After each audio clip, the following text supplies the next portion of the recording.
이번 시간에는 소음과 진동에 대해서 지금까지 뭐 많은 이론들을 공부해 왔었는데, 그러면 이번 시간에는 그동안 배웠던 내용들을 그 중에서 제일 중요한 부분들을 질문하고 답하는 그런 과정에서 내용들을 한번 정리해 보는 시간을 가지도록 하겠습니다. 질문을 보면 소음성 난청은 뭐 어떤 질환인가요? 이렇게 묻고 있죠. 그럼 소음성 난청에 대해서 우리가 이것을 예방하기 위해서 지금까지 많은 공부들을 했었죠. 그럼 소음성 난청은 뭐 어떻게 하면 생기는 것이냐 한번 봅시다. 소음성 난청은 어떤 질환인가요? 하면은 커다란 소리 자극에 의해서 생긴 청력 이상을 소음성 난청이라고 이야기합니다. 커다란 소리 자극에 의해서 생긴 청력 이상을 소음성 난청이라고 한다 이 말이죠. 그런데 뭐 예를 들어서 뭐 총성이나 폭발음 같이 소리를 큰 소리를 들었을 때만 발생하느냐? 뭐 그럴 때도 발생을 하지만 어느 정도의 충분한 강도의 소음을 일정 기간 노출되면 발생할 수도 있습니다. 이걸 갖다 소음성 난청이라고 이야기하죠. 그러니까 크게 두 가지로 나눌 수 있죠. 아주 큰 소리를 들었을 때 생기는 것, 생기는 난청, 이걸 갖다 소음성 난청이라고도 하고, 첫 번째 아주 큰 소리, 뭐 예를 들어서 총성이나 폭발음 같은 소리를 들었을 때 생기는 난청을 소음성 난청이라고 합니다. 그것만 난청이라고 하는 거, 소음성 난청이라고 하는 것은 아니고, 두 번째 뭡니까? 어느 정도의 충분한 소음에 일정 기간 노출되면, 그러니까 우리가 지금까지 공부한 내용에서는 뭐를 이야기합니까?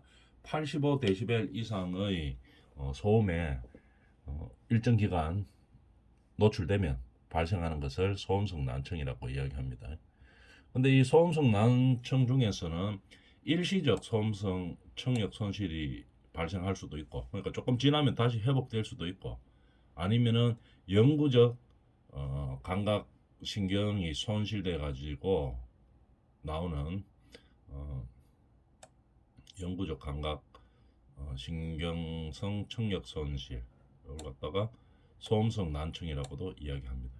일시적으로 난청이 와가지고 조금 휴식이 지나면 다시 회복될 수도 있는 경우도 있고, 아니면은 영구적으로 청력이 감각 신경이 손상되어 가지고 영구적으로 소음성 난청이 일어나는 경우도 있습니다. 작업장에서 소음이 문제가 되어 발생한 소음성 난청을 특히 뭐라고 이야기합니까? 직업성 난청이라고 한다는 얘기겠죠. 그래서 소음성 난청은 이런 식으로 우리가 한번 알아봤습니다. 어느 정도 소음이 난청을 일으키나요? 이렇게 묻고 있죠. 우리가 공부했는 게 주로 이 내용에 대해서 이야기 많이 공부했었죠.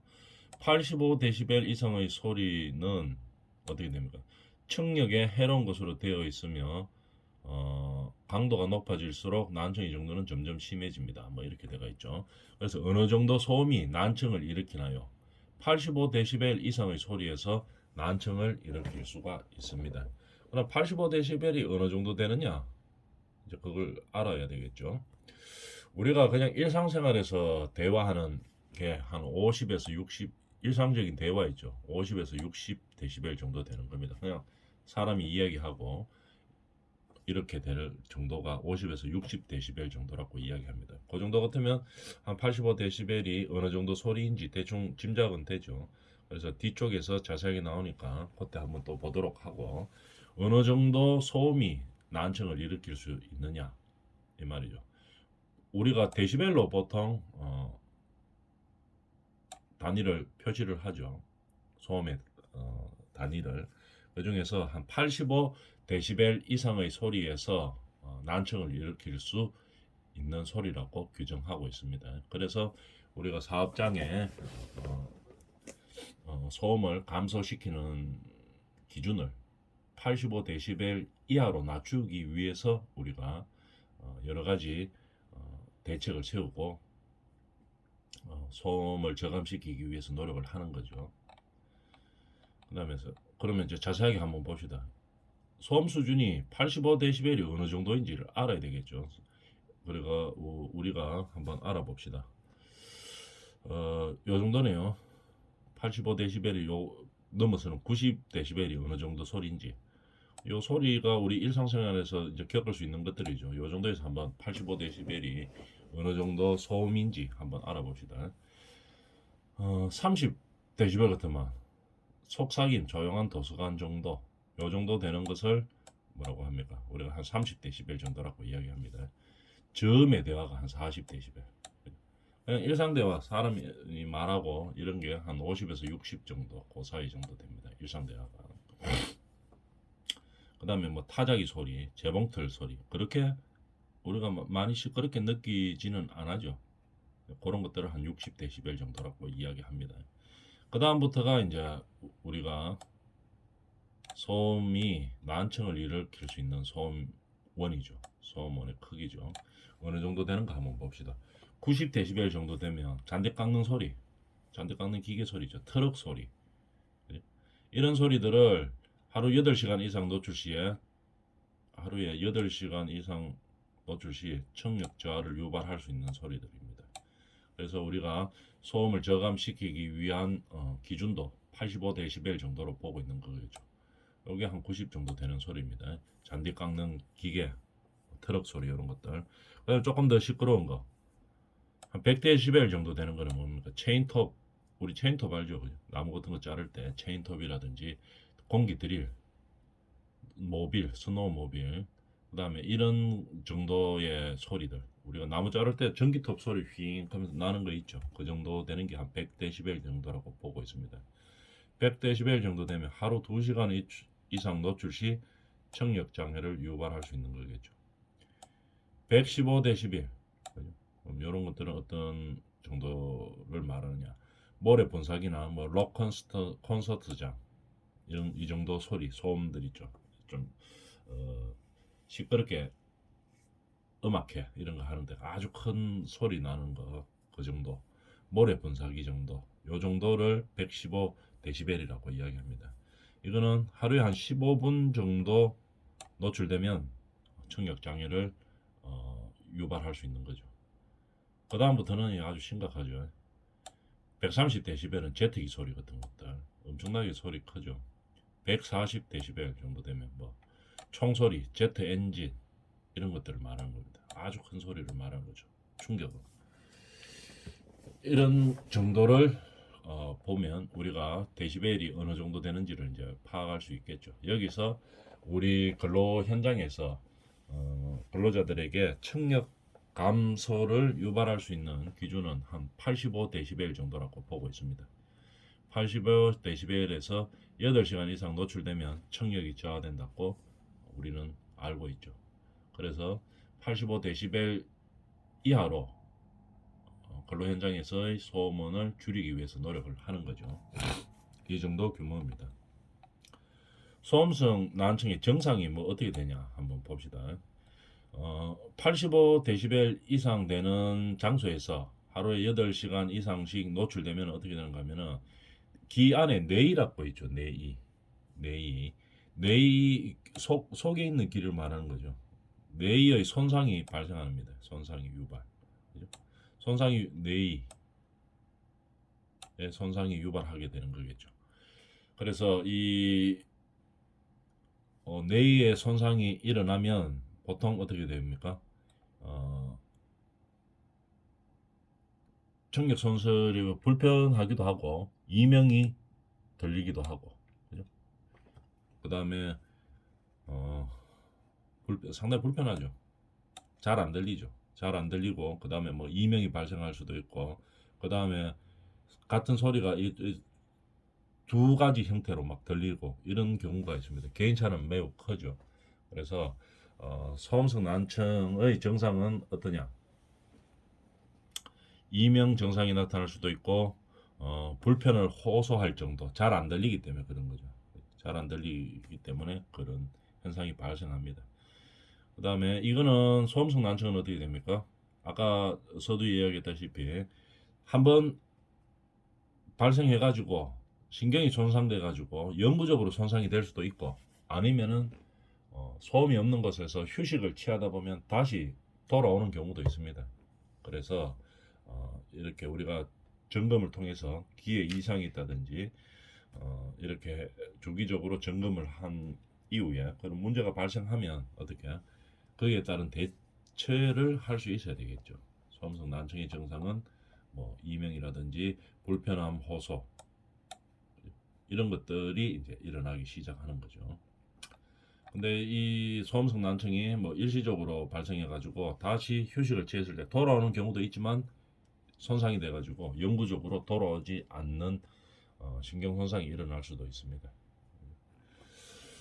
소음성 난청은 큰 소리에 총소리 같은 거 한 번씩 노출돼 가지고 발생할 수도 있고, 아니면 85데시벨 이상의 소음에 장시간, 하루에 한 8시간 이상 정도 이렇게 노출돼 가지고 발생하는 경우도 있습니다.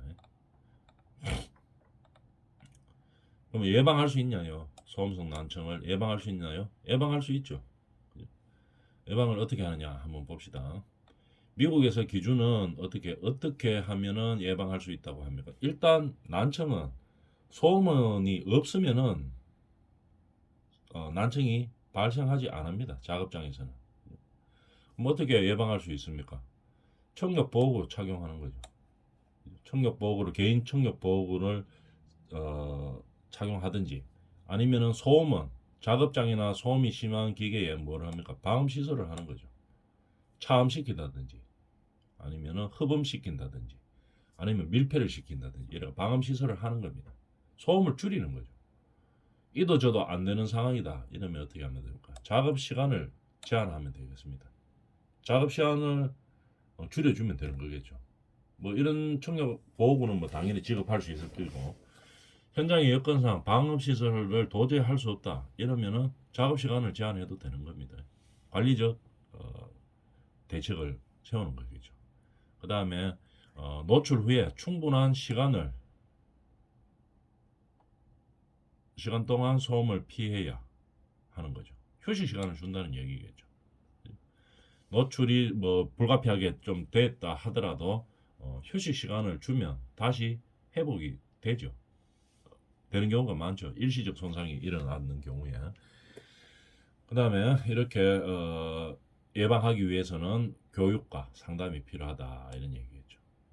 뭘 알아야지 정확하게 대처를 할 수가 있겠죠. 그래서 이런 소음성 난청에 대해서는 이렇게 대처를 해야 된다. 그 교육을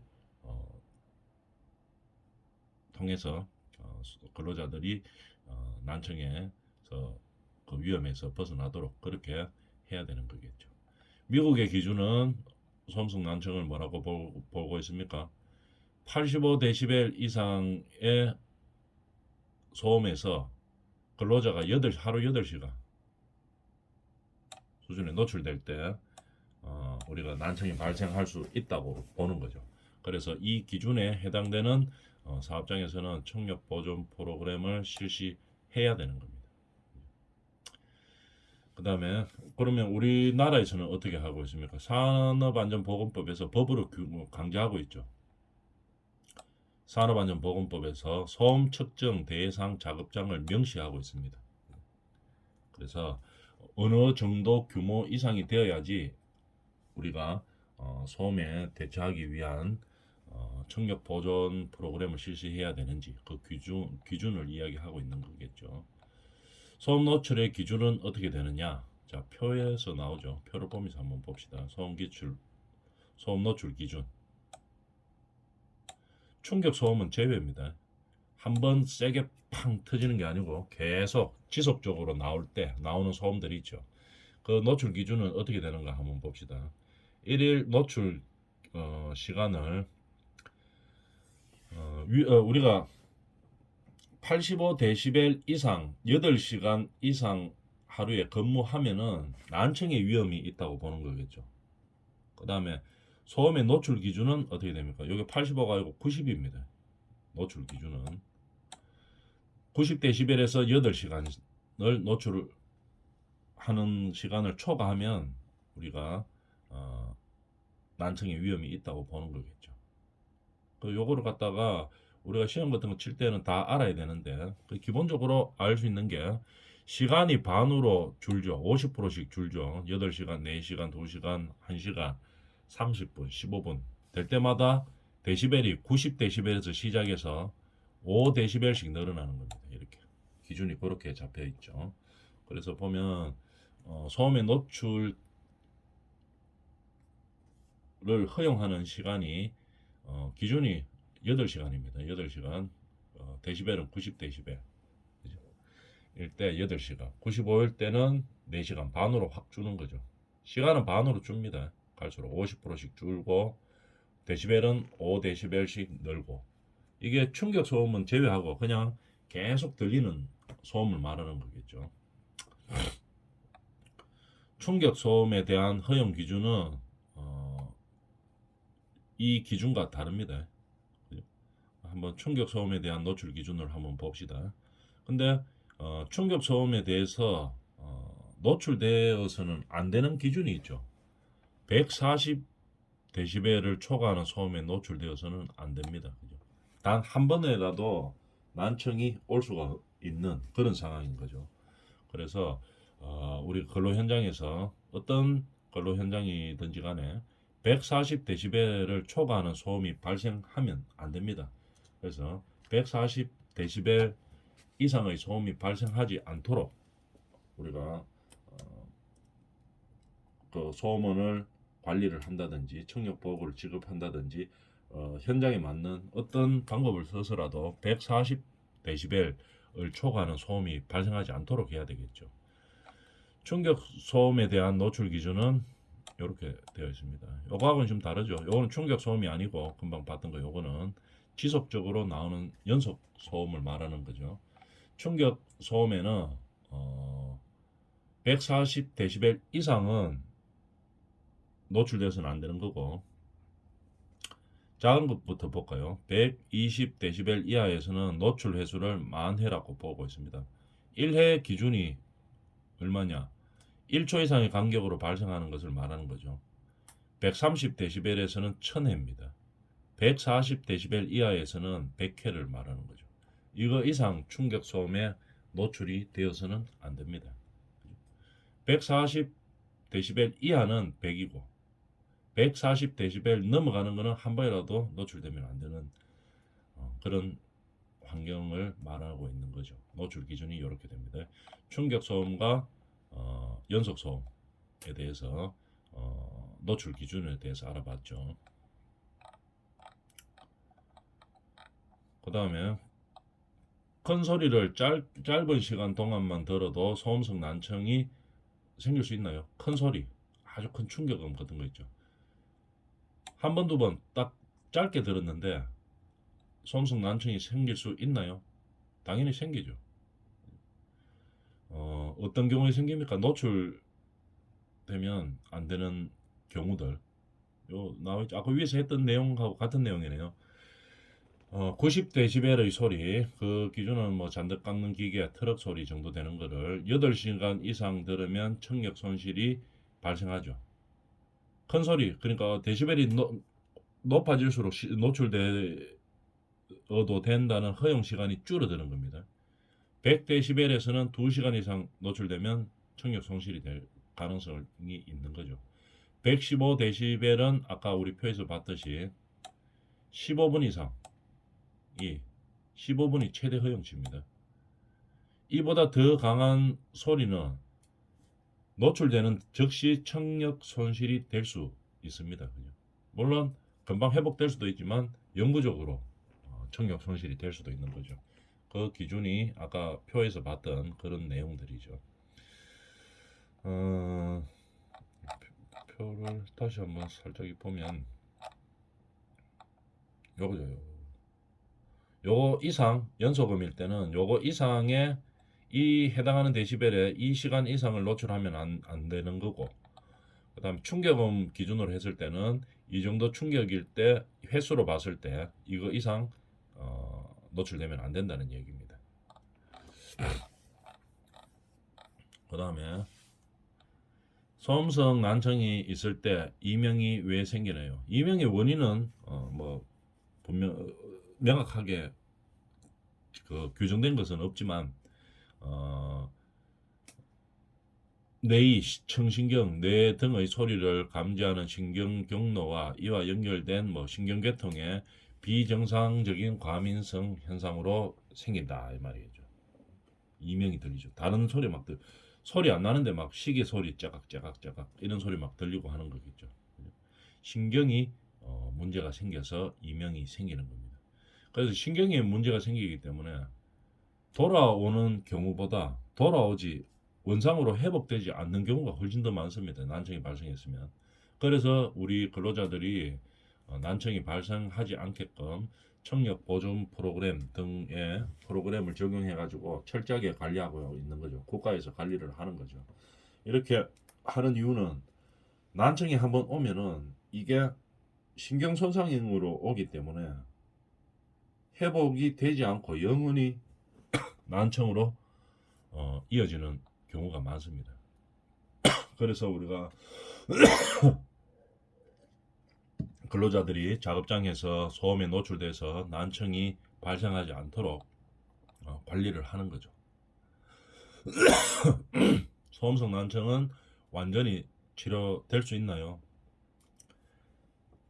일시적 난청은 다시 돌아올 수 있습니다. 휴식을 통해서 한번 들었지만 이거 순간적인 난청이 일시적인 난청이 왔지만 다시 돌아오는 경우가 일시적인 난청에서는 있는데 소음에 따른 청력 손실은 회복이 불가능합니다. 신경 손상이기 때문에 한번 손상돼 버리면 돌아오지 않습니다. 그래서 중요한 거죠. 이 난청에 대한 문제가 회복이 불가능하므로 소음에 노출되지 않도록 하는 것이 중요하다 이런 얘기겠죠. 이런 식으로 우리가 소음성 난청에 대해서 우리가 질문을 통해서 한번 알아봤습니다. 질문과 답을 통해서 우리가 난청이 그러면 왔을 때는 우리가 어떤 식으로 난청을 예방을 할 수가 있느냐? 우리가 지금까지 공부했던 내용들을 살펴보면은 첫 번째는 뭡니까? 일단 소음이 발생하는 그 데시벨 자체가 낮은 곳에서 일을 하는 환경이 제일 중요하죠. 그래서 사업장에서는 발생하는 소음원은 소음이 나는 건 어쩔 수 없습니다. 그 일을 하려고 하다 보면 소음원에서 소음이 발생하는 것은 어쩔 수가 없는데 이 소음을 줄여야 되겠죠. 어느 만큼 줄여야 되느냐? 아까 그 기준치가 있죠. 소음에 노출되어도 되는 그 허용치가 있습니다. 허용치 밑으로 줄이기 위해서 사업장과 근로자들은 노력을 해야 되겠죠. 사업장의 관리자들은 사업장의 관리자들은 발생하는 소음을 근로자들에게 이 영향을 미치지 않게 하기 위해서 공학적으로 아니면 기술적으로 관리적으로 대책을 세워야 되겠죠. 그래서 뭡니까 소음원에 우리가 허범 장치를 한다든지 그 다음에 뭐 허범 장치를 한다든지 아니면 아예 밀폐를 시키 버린다든지 아니면은 소음을 차단시키 차음 장치를 한다든지 이런 방법을 택해야 되겠죠. 그 다음에 소음원에서는 그렇게 하고 또 뭡니까 그렇게 해도 우리가 기준치 이상으로 발생한다. 소음이 근로자들에게 영향을 미친다. 이러면 또 다른 또 관리가 필요하겠죠. 근로자들을 소음원에서 뚝 떨어지는 거리에 둔다든지 이격 거리를 둬가지고 아예 좀 들리는 거리를 멀리 한다든지 이렇게 할 수 있으면 가장 좋고 그래서 만약 그게 안 되면 어떻게 합니까? 다른 이 현장마다 다르기 때문에 어떤 방법을 찾아야 되겠죠. 밀폐시킨다든지 도저히 안 되면 아니면은 기술적으로 좀 발생하지 않기 위해서 조인 부분을 확실하게 한다든지 아니면은 그 소음이 발생이 적게 되는 그런 재료를 사용한다든지 이렇게 해서 일단 소음을 줄여야 되는 겁니다. 그 관리자들은 그렇게 하고 이 근로자들은 또 어떻게 해야 됩니까? 이 수칙에 잘 따라줘야 되겠죠.